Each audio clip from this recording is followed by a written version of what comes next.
Welcome to The Explainer. Today, we're unpacking a really fascinating piece of writing titled I Am Just a Spiritual Guide. It's written by the guide Xu Feng, who is the founder of the Life Chen Yuan community. Now, if you're familiar with the teachings and writings of Xu Feng, you know we're in for an interesting ride. As always, we aren't here to take any sides or endorse any viewpoints. Instead, we're just going to objectively map out this unique philosophy, unpacking the claims, the metaphors, and the ultimate vision he lays out entirely in his own words. Let's get right into it. Okay, let's dive into this explainer. Here is our roadmap for today. First, just a spiritual guide. Second, defining the Life Chen Yuan community. Third, a scientific spiritual attitude. Fourth, independence and individual responsibility. And finally, transforming deserts into oases. Section 1. Just a Spiritual Guide, Unpacking Xu Feng's Role. You know, when we look at texts by spiritual founders, we usually see this distinct pattern of deification, right? They get elevated to a godlike status. But Xu Feng explicitly subverts this whole trope. He literally tells his readers to view him as nothing more than a door knocker. He writes that once the door is opened, you should focus directly on the Creator and completely disregard the door knocker. In the text, he frames himself merely as an imperial envoy on a temporary assignment to Earth, just washing God's footstool, as he puts it. He's super adamant that any mindset deifying him leads straight to superstition, which he warns is extremely dangerous to society. And this brilliantly illustrates the strict boundaries he places on his own identity. He claims to be a spiritual guide, an assistant here to help harvest crops, and someone who holds a structural map of the universe. But he emphatically states what he is not. He is not a god, he is not Jesus, he is not a Buddha, and he claims absolutely zero supernatural abilities. He says he understands the Tao, sure, but he completely lacks any mystical methods or magical techniques. So how exactly did he get this role? Well, the text outlines a very specific origin narrative. It all starts with a rather mysterious, peculiar car accident that he claims opened a radiant, colorful door for him. Through this, he received what he calls a cosmic map, granting him an understanding of the hierarchical levels of life in the universe. This led directly to his current role as a temporary spiritual guide on Earth. And his ultimate goal? It's highly specific. Once his mission is complete, he says his reward is to return to his homeland, Barichia Island in the Celestial Islands continent. Section 2.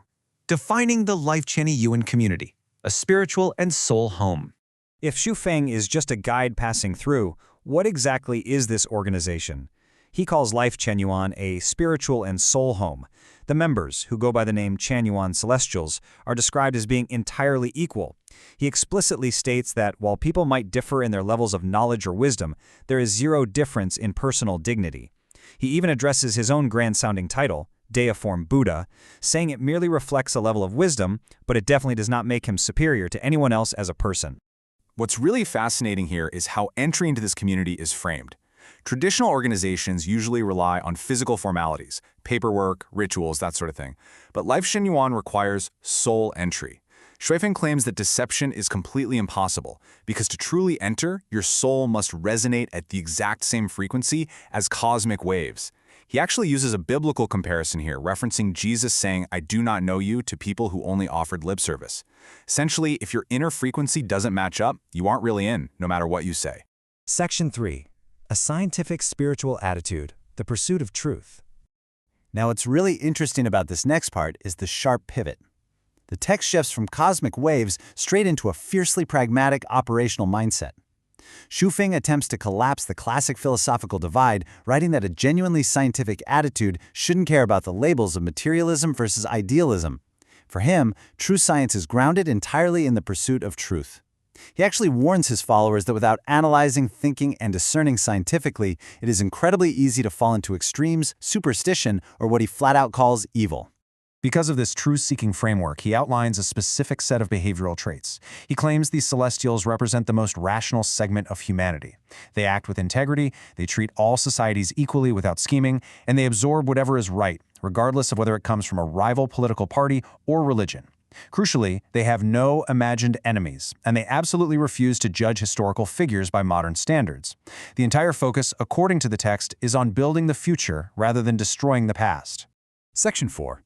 Independence and individual responsibility. No rights or obligations. With no formal organizational structure in the physical sense, the text demands an intense level of personal accountability. Shui-Feng tells his followers that everything they do must be driven by their own heart's guidance. There are no formalized rights or obligations between members, and he insists he has zero authority to dictate anyone's actions.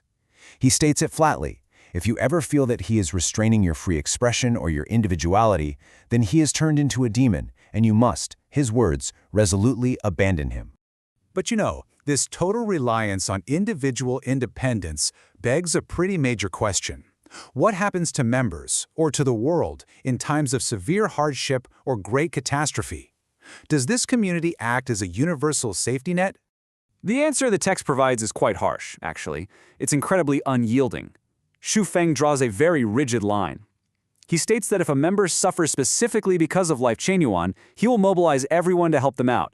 However, if the hardship is entirely unrelated to the community, he will remain entirely indifferent.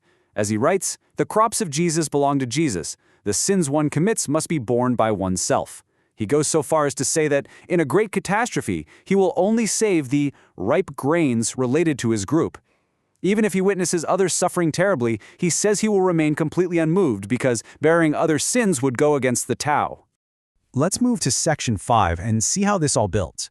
Transforming deserts into oases, a pragmatic vision.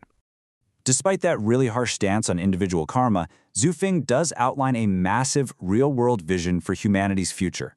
He claims his community has the literal capability to overcome global crises by terraforming the Earth. Here is the step-by-step. First, governments and religious organizations worldwide must rationally recognize Life Chain Yuan. Once they're recognized, he will lead his followers directly into deserts and barren wastelands. Using their collective capability, they will transform those wastelands into lush oases. By successfully pulling this off in just one nation, he believes humanity will finally have undeniable proof of the blessings his community brings. To justify how they will achieve what sounds scientifically impossible, he closes with a brilliant metaphor: the Mobius strip. If you've never seen one, a Mobius strip is a surface with only one continuous side. Shui-Feng writes that an ant walking on it can seamlessly cross from what seems like the front to the back without ever crossing an edge. He uses this to illustrate that through unconventional, non-linear thinking, the impossible suddenly becomes entirely achievable. It's a total paradigm shift. And that brings us to our final thought. So much of the teachings and writings of Shui-Feng in I Am Just a Spiritual Guide rely on this exact kind of unconventional thinking, rejecting worship, blending strict science with spirituality, and demanding fierce independence, all while planning to literally terraform the planet. Whether you view this text as profound wisdom or simply an intriguing philosophical framework, it leaves us with a highly compelling question. Could stepping outside of our traditional perspectives, using this Mobius strip kind of thinking, be exactly what humanity needs to solve the crises ahead? Thank you for joining me on this explainer, and keep questioning the world around you.